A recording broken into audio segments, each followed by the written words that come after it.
Annyeonghaseyo Yorobun. Selamat datang di podcast Napida Hanawati.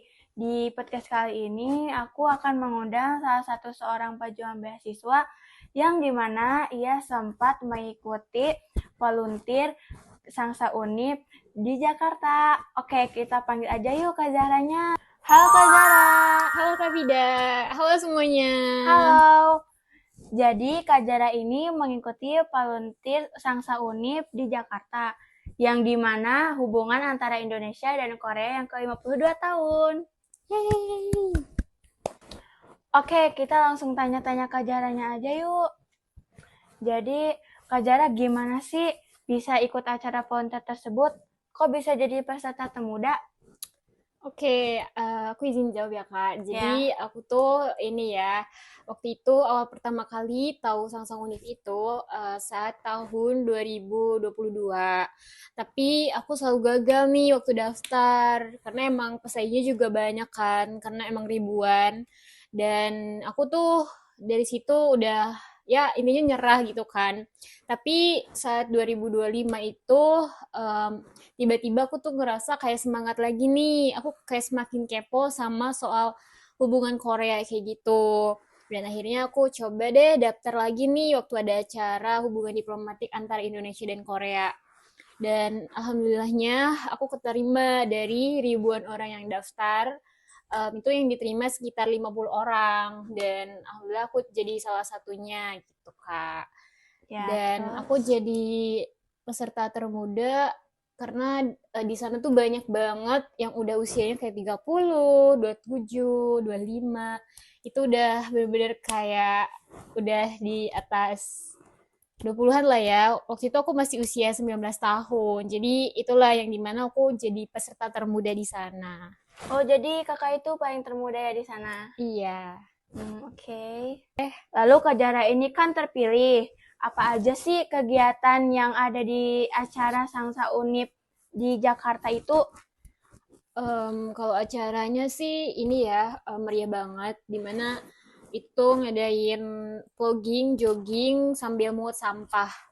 Nah, jadi sampah itu tuh bisa di ini ya dihitung berapa kilo, berapa sampahnya tuh dapat berapa kilo kayak gitu. Nah, nanti tuh bisa ditukar sama hadiah gitu kayak door prize. Dan di sana tuh ada makanan gratis dan makanannya itu bener-bener makanan-makanan Korea. Ada topoki, terus ada odeng, terus ada apa lagi ya? Pokoknya banyak deh dan pokoknya enak-enak banget dan bener-bener ngantri banget waktu itu karena emang di sana juga Indonesia itu ada sekitar 1.000 orang dan Korea itu ada 300 orang.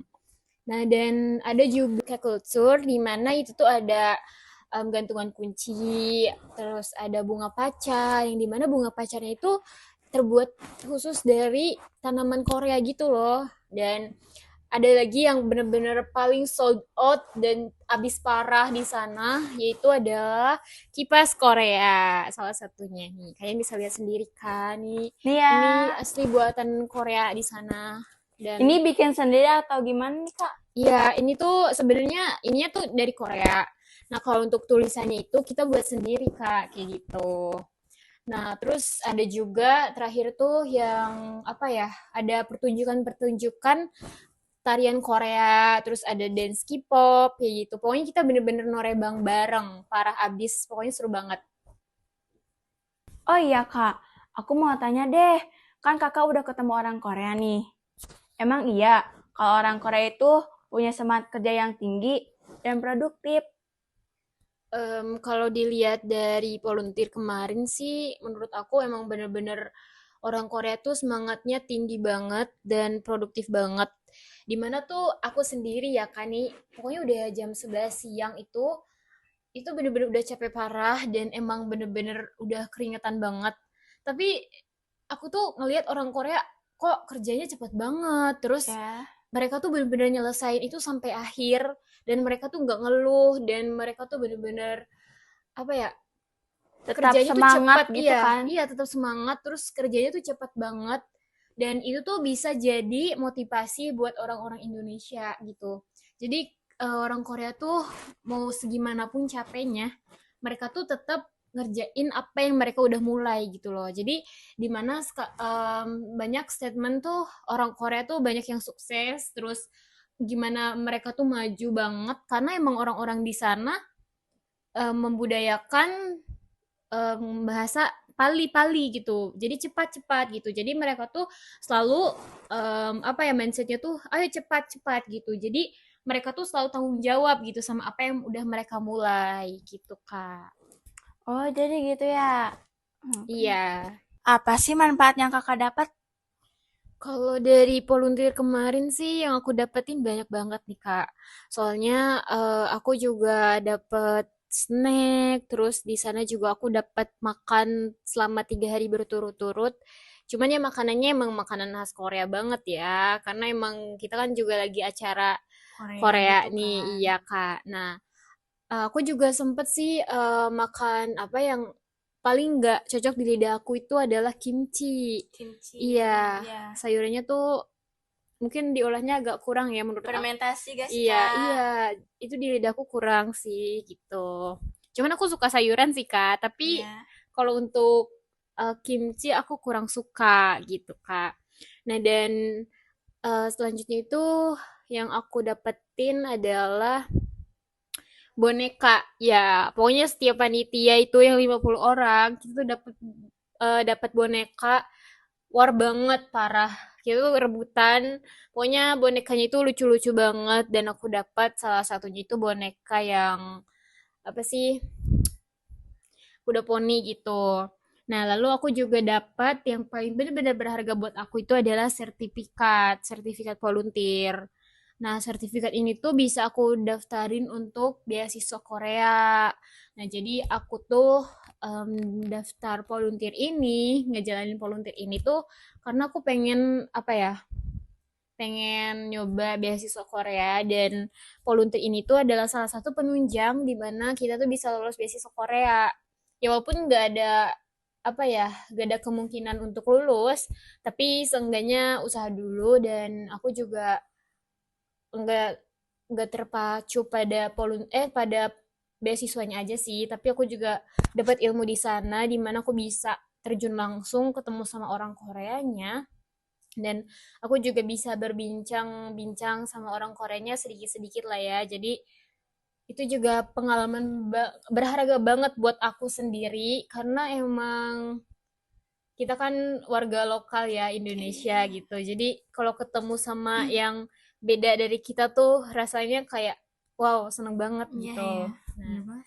iya, jadi itu sih Kak. Jadi volunteer ini tuh yang dimana em, batu loncatan aku buat daftar beasiswa ke Korea gitu. Oh, jadi motivasi terbesar kakak dalam volunteer ini ingin juga melanjutkan pendidikan di Korea ya? Iya, bener banget, Kak. Jadi beasiswa itunya tuh namanya beasiswa GKS, Global Korea Scholarship. Nah, biasanya sih bukannya itu tak di bulan September atau Oktober. Jadi mereka tuh suka buka dua jalur, Embassy sama Unitrack. Nah, jadi aku kemarin udah daftar di Korea University Media Arts dan aku alhamdulillahnya kepanggil untuk interview dan aku lolos di dokumen screening yang dimana itu udah ada berapa puluh orang yang daftar di Kuma dan alhamdulillahnya aku dari Indonesia itu ada 9 orang gitu Kak. Jadi pokoknya buat kalian yang lagi berjuang buat beasiswa, ikutin aja langkah kalian. Terus jangan patah semangat. Kalaupun kalian gagal, itu bukan berarti semuanya tuh berhenti gitu loh. Jadi selalu ada apa ya?